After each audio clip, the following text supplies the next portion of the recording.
Hi friends, welcome to DSN TET rapid reason classes. ఈరోజు మనం Telugu grammar డీటెయిల్గా explain చేసుకుందాము. ఫస్ట్ నామవాచకం. నామవాచకం అంటే ఏంటి? నామవాచకాన్ని ఇంకేమంటారు? వేరే ఏమైనా పేర్లు ఉన్నాయా? నామవాచకానికి ఎగ్జాంపుల్స్ తెలుసుకుందాం. నామవాచకంను విశేష్యం ఏమంటారు? విశేష్యం అంటారు. విశేషణం అంటే వేరు, విశేష్యం అంటారు. వస్తువులు, వ్యక్తులు, ప్రదేశాలు, పేర్లను సూచించే పదాలను నామవాచక పదాలు అని అంటారు. ఎగ్జాంపుల్ రాముడు, భీముడు, లత, బాలుడు. ఆ విధంగా కళ్ళం, పుస్తకం, భారతదేశం, కరీంనగర్. ఇవన్నీ పేర్లు. వ్యక్తుల పేర్లైనా, వస్తువుల పేర్లైనా, ప్రదేశాల పేర్లైనా తెలిపే వాటిని నామవాచకాలు అంటాం. మరి సర్వనామం అంటే ఏంటి? సర్వనామం అంటే నామవాచకంకి బదులుగా వాడే పదాలను సర్వనామ పదాలు అంటారు. ఇది సర్వనామాలు సహజంగా వ్యక్తిగతంగా కాకుండా సామూహికంగా ఉపయోగకరమైన పదాలు. ఎగ్జాంపుల్ అతడు నామవాచకానికి బదులుగా యూజ్ చేసేటి. అతడు, ఆమె, వారు, వీరు, మీరు, మీరందరూ. ఇలా ఎగ్జాంపుల్. ఇక్కడ నోట్ ఏంటంటే ఆ, ఈ, ఏ అనేవి సర్వనామాలు. ఇక్కడ చూడండి, ఆ, ఈ, ఏ అనేవి సర్వనామాలు. వీటిని త్రికములు అంటాం. Important bit. నెక్స్ట్ విశేషణం. ఇంతకుముందు విశేష్యం. విశేష్యం అంటే నామవాచకం. విశేషణం అంటే నామవాచక పదములు సర్వనామ పదముల యొక్క గుణ స్వభావాలను తెలియజేసే పదాలను విశేషణం అంటారు.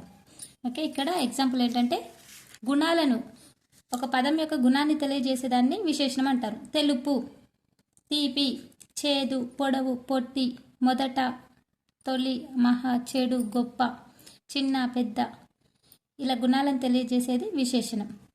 ఎగ్జాంపుల్ 1వ గంట. ఇక్కడ 1వ అనేది విశేషణం. పెద్ద గ్రంథం, పెద్ద అనేది విశేషణం. నల్ల రాయి, నల్లదైన రాయి, నల్ల అనే విశేషణం తెలియజేస్తుంది. పెద్దదనే గ్రంథం అని తెలియజేస్తుంది. దాని విశేషణం తెలియజేసేది, తన గుణాన్ని తెలియజేసేదాన్ని విశేషణం అంటారు. నెక్స్ట్ కారు వేగంగా ప్రయాణిస్తుంది. ఇందులో కారు అనేది నామవాచకం, వేగంగా అనేది విశేషణం, ప్రయాణిస్తుంది అనేది క్రియ. ఓకే, క్రియ అంటే ఏంటి? పనిని తెలియజేసేది క్రియ. ఇక్కడ నెక్స్ట్ రాత్రి నా కూతురు పట్టెడన్నం పెట్టింది. ఇది లాస్ట్ డేట్లో వచ్చిన బిట్ ఇంపార్టెంట్. ఇక్కడ రాత్రి అనేది క్రియా విశేషణం, నా అనేది కర్త విశేషణం, పట్టెడన్నం కర్మ విశేషణం, పెట్టింది అనేది క్రియ. ఇది ఇంపార్టెంట్. నెక్స్ట్ అవ్యయం. అవ్యయం నుండి ప్రతిసారి టెట్లో ఇంపార్టెంట్ బిట్ వస్తుంది. మొన్న కొటేషన్ ఇచ్చారు, లింగ వచన కాలంలో మార్పు చెందని పదాలను ఏమంటారు అని ఇచ్చారు. సర్వనామమా, నామవాచకమా, అవ్యయమా అని. ఆన్సర్ ఇస్ అవ్యయం. లింగ వచన కాలములో మార్పు చెందని పదాలను అవ్యయం అంటారు. అవ్యయానికి ఎగ్జాంపుల్ అయ్యో, అమ్మో, బాబోయ్, ఆహా, ఇలా. ఆశ్చర్యాత్మకం గుర్తుంటుంది కదా అవ్యయం. కటకట, శబాష్, వారెవ, బల, బేష్, వీటితో పాటుగా కానీ, బట్, కాబట్టి, అందువలన, అయినచో, మరియు అనే పదాలు కూడా అవ్యయాలుగా భావించవచ్చు. ఎగ్జాంపుల్ ఆహా, ఏమి రుచి. ఇందులో ఆహా అనేది అవ్యయం.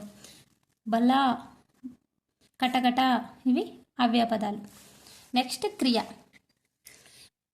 పని యొక్క స్థితిని తెలియజేసే పదాలను క్రియ అంటారు. అంటే పనిని తెలియజేసేది క్రియ. చదివాను, వచ్చాను, వెళ్ళాను మొదలగునవి.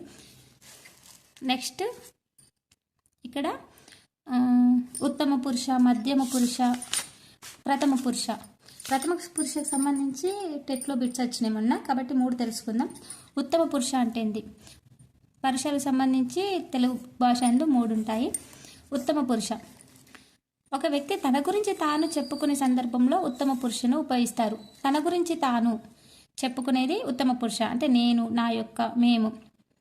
మధ్యమ పురుష అంటే ఒక వ్యక్తి ఎదుట వారిని తెలియజేసేది సందర్భంలో మధ్యమ పురుషను వినియోగిస్తారు, అంటే నీవు, నీ యొక్క. ప్రథమ పురుష అంటే ఎక్కడో ఉన్న వ్యక్తి గురించి తెలియజేసే సందర్భంలో ప్రథమ పురుషాన్ని వినియోగిస్తారు, అంటే అతడు, ఆమె, వారు, వారందరూ. ఇక్కడ ఎగ్జాంపుల్ ఏంటంటే ఒక కోడ్ చెప్తాను. తానుత్తమ, ఎదుట మధ్యమ, ఎక్కడో ప్రథమ. తానుత్తమ అంటే నేను, నా యొక్క, మేము అనే పదాలు యూస్ చేసినప్పుడు ఉత్తమ పురుష. ఎదుట మధ్యమ, ఎదుటున్న వాళ్ళు మధ్యమ, అంటే నీవు, నీ యొక్క, అవి మధ్యమ పురుష. ఎక్కడో ప్రథమ అంటే అతడు, ఆమె, వారు, వారందరూ. ఆ విధంగా వీటిని ఎక్కడో ప్రథమ అని అంటాం. తానుత్తమ, ఎదుట మధ్యమ, ఎక్కడో ప్రథమ. ఎక్కడో ఉన్న వారి గురించి తెలియజేసుకుంటాం కాబట్టి ఎక్కడో ప్రథమ. ఆ విధంగా యూజ్ చేస్తాం కోడ్. నెక్స్ట్ క్రియ రకాలు. క్రియ 2 రకాలు ఉంటుంది. ఒకటి సమాపక క్రియ, ఇంకోటి అసమాపక క్రియ. ఈ టాపిక్ నుండి ప్రతి షిఫ్ట్లో బిట్ వస్తుంది అసమాపక క్రియ గురించి, కాబట్టి వెరీ వెరీ ఇంపార్టెంట్. క్రియ ప్రధానంగా 2 రకాలు. ఒకటి సమాపక క్రియ, ఇంకోటి అసమాపక క్రియ. సమాపక క్రియ అంటే ఏంటి? పని పూర్తి కాబడిన పనులను సమాపక క్రియ అంటాం. అంటే పని పూర్తవుతుంది, ఫుల్ స్టాప్ ఉంటుంది అక్కడ, దాన్ని సమాపక క్రియ. వాక్యాంత బిందువుకు ముందు రాయబడే వాక్యం సమాప్తం చేయడానికి ఉపయోగించే పదాలను సమాపక క్రియలు అంటారు. అంటే ఎగ్జాంపుల్, అతడు అన్నం తిన్నాడు. తిన్నాడు, తిన్నాడు అనేది సమాపక క్రియ. అతను అన్నం తిని, తిని, తిని అనేది అసమాపక క్రియ. అక్కడ పని పూర్తి కాలేదు, ఆ విధంగా అన్నాడు. పని పూర్తయితే సమాపక క్రియ, పూర్తి కాకపోతే అసమాపక క్రియ. నెక్స్ట్ భూతకాల అసమాపక క్రియ అంటే ఏంటో చూద్దాం. ఇది జరిగిపోయిన కాలాన్ని తెలియజేస్తుంది. వచ్చాను, వచ్చాను అనేది ఉత్తమ పురుష సమాపక క్రియ. విన్నావు, విన్నావు అనేది మధ్యమ పురుష సమాపక క్రియ. చూశాడు, ఎక్కడో ప్రథమ కాబట్టి చూశాడు, ప్రథమ పురుష సమాపక క్రియ. అర్థమవుతుందా? ఇక్కడ వచ్చాను, తానుత్తమ. వచ్చాను అంటే మనం వస్తున్నాం అని, వచ్చాను తన గురించి చెప్తున్నారు కాబట్టి తానుత్తమ, ఉత్తమ పురుష. ఎదుట మధ్యమ, విన్నావు, నీ గురించి చెప్తున్నావు కాబట్టి విన్నావు, మధ్యమ పురుష. ఎక్కడో ప్రథమ, చూశాడు, ఇది ప్రథమ పురుష సమాపక క్రియ. ఈ విధంగా ఇవ్వచ్చు. కొంచెం టఫ్గా ఇవ్వాలంటే ఈ విధంగా ఇస్తాడు బిట్స్. ఒకసారి చూడండి.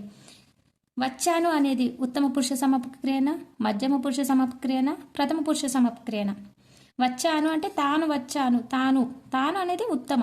విన్నావు, ఎదుటున్న వాళ్ళు విన్నావా, ఎదుటున్న వాళ్ళని అంటాం కదా విన్నావు అని. చూశాడు, చూసా, ఎక్కడో ఉన్నవాడు చూశాడు, ఎక్కడో ఉన్న వాళ్ళని ఏమంటాం? ప్రథమ. ఆ విధంగా గుర్తుంచుకోవాలి. నెక్స్ట్ ఇది భూతకాల సమాపక క్రియ. నెక్స్ట్ వర్తమాన కాల సమాపక క్రియ. ప్రస్తుతం జరుగుతూ ఉన్న పనిని తెలియజేసేది వర్తమాన కాల సమాపక క్రియ. ఎగ్జాంపుల్, చెబుతున్నాను, రాస్తున్నావు, వస్తున్నాడు. చెబుతున్నాను అంటే తాను చెబుతున్నాడు కాబట్టి ఉత్తమ పురుష వర్తమాన కాల సమాపక క్రియ. రాస్తున్నావు, నీవు రాస్తున్నావు కాబట్టి మధ్యమ పురుష వర్తమాన కాల సమాపక క్రియ. వస్తున్నాడు, వస్తున్నాడు అనేది వర్తమాన కాల సమాపక క్రియ, ప్రథమ పురుషాల. ఈ విధంగా గుర్తుంచుకోవాలి. మనకు కోడ్ ఒకటి గుర్తుంచుకుంటే సరిపోతుంది. తాను ఉత్తమ, ఎదుట మధ్యమ, ఎక్కడో ప్రథమ. అది గుర్తుంచుకుంటే ఈజీగా అర్థమైపోతాయి. నెక్స్ట్ భవిష్యత్ కాల సమాపక క్రియ. భవిష్యత్ కాల సమాపక క్రియ అంటే ఇది జరగబోయే కాలాన్ని సూచిస్తుంది. భవిష్యత్ అంటే ఏంటి? జరగబోయే కాలమే కదా, జరగబోయే కాలంనే సూచిస్తుంది. వస్తాను, తాను వస్తాను, తాను అనేది ఉత్తమ పురుష. రాస్తావు, ఎదుట మధ్యమ పురుష. వస్తాడు, ఎక్కడో ప్రథమ కాబట్టి వస్తాడు, ప్రథమ పురుష సమాపక క్రియ, భవిష్యత్ కాల సమాపక క్రియ. ఉత్తమ పురుష భవిష్యత్ కాల సమాపక క్రియ, మధ్యమ సమాపక క్రియ భవిష్యత్ కాల, ప్రథమ భవిష్యత్ కాల సమాపక క్రియ. నెక్స్ట్ సమాపక క్రియ కంప్లీట్ అయింది. నెక్స్ట్ తద్ధర్మణ కాలం. తద్ధర్మణ కాలం అంటే ఏంటిది? కాలధర్మమును అనుసరించి జరిగే పనులను సూచించేటి. అంటే నిత్యం పువ్వులు వికసిస్తాయి, సూర్యుడు తూర్పు దిక్కున ఉదయిస్తాడు, ఇవి నిత్యం జరుగుతూ ఉంటాయి కాబట్టి కాలధర్మంను అనుసరించి జరిగే పనులు అంటాం. వీటినే తద్ధర్మణ కాలం అంటాం. ఓకే. నీరు దిగువన ప్రాంతానికి ప్రవహిస్తుంది, ఎగువ ప్రాంతానికి ప్రవహించదు, దిగువన, అది నిత్యం జరుగుతుంది కాబట్టి ఈ విధంగా వీటిని తద్ధర్మణ కాల క్రియలు అంటాం. నెక్స్ట్ వ్యతిరేకార్థ సమాపక క్రియ. క్రియకు వ్యతిరేకంగా ఉండే అర్థంలో ఉపయోగించబడే వాక్యం. నిన్న వర్షం కురవలేదు. నిన్న, నిన్న అనేది భూతకాల వ్యతిరేకం. నేడు ఉపాధ్యాయుడు పాఠం చెప్పలేదు. నేడు, నేడు అనేది వర్తమాన కాల వ్యతిరేకం. నెక్స్ట్ ఏంటి? రేపు పరీక్ష నిర్వహించలేదు. రేపు అనేది భవిష్యత్ కాల వ్యతిరేకం. ఈ విధంగా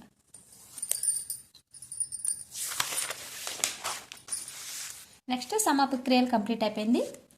అసమాపక క్రియలు, ఇవి చాలా చాలా ఇంపార్టెంట్. అసమాపక క్రియ అనేది ఇవి చాలా మందికి అర్థం కావు. నేను డీటెయిల్గా ఎక్స్ప్లెయిన్ చేస్తాను, ఎందుకంటే నేను నోట్స్ రాసుకున్న వీటికి సంబంధించి మీకు కూడా తెలియజేస్తాను.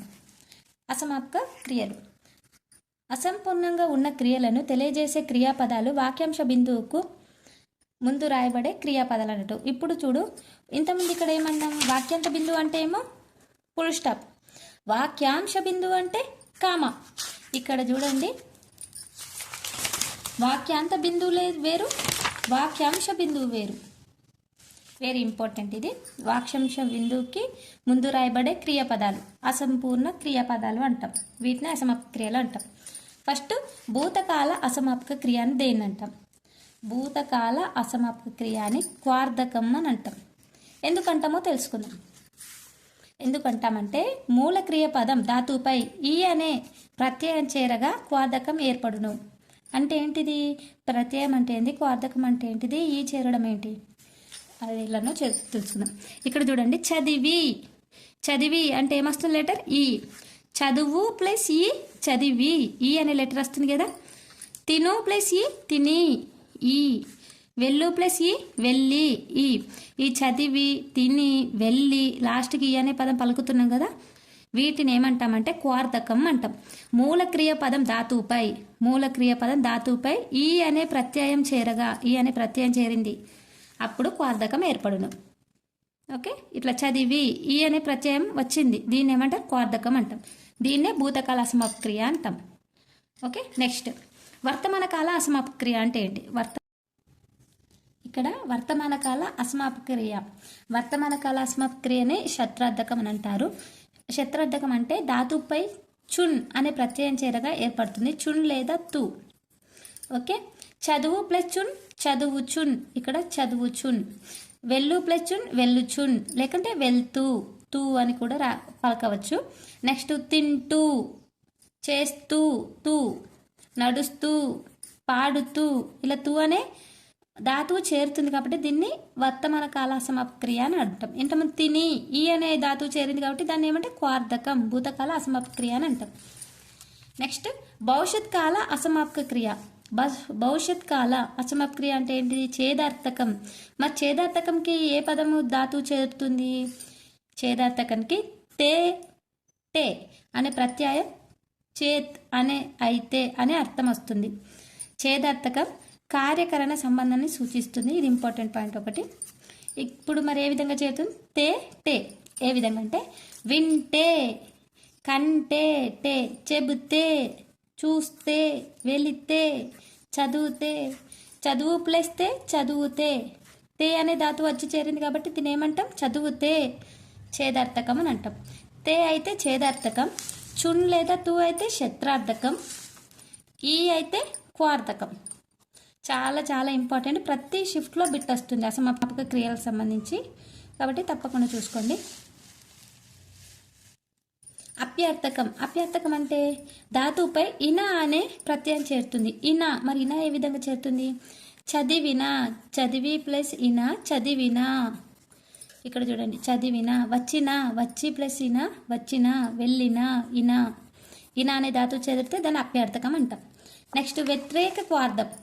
వ్యతిరేక క్వార్ధం. క్వార్ధం అంటే ఈ తిని, ఈ అనే ధాతువు చేరుతుంది. మరి వ్యతిరేక క్వార్ధం అంటే క్రియాపదంపై అక చేరుతుంది. చదవక అక, వెళ్ళక అక, తినక అక, చూడక, నడవక. వ్యతిరేక క్వార్ధం అంటే అక అనే ప్రత్యయం ధాతువుగా చేరుతుంది కాబట్టి దాన్ని వ్యతిరేక క్వార్ధం అంటాం. అక గుర్తుంచుకోవాలి. ఇన అంటే అప్యార్థకం, చేతే అంటే ఛేదార్థకం, చుంటు అంటే శత్రార్థకం, ఈ అంటే క్వార్ధం. ఈ వీడియో మీకు నచ్చినట్టయితే లైక్ చేయండి. మరిన్ని వీడియోస్ కోసం మన ఛానల్ని ఖచ్చితంగా సబ్స్క్రైబ్ చేయండి. లైక్ చేయడం మాత్రం మర్చిపోకండి. Thank you.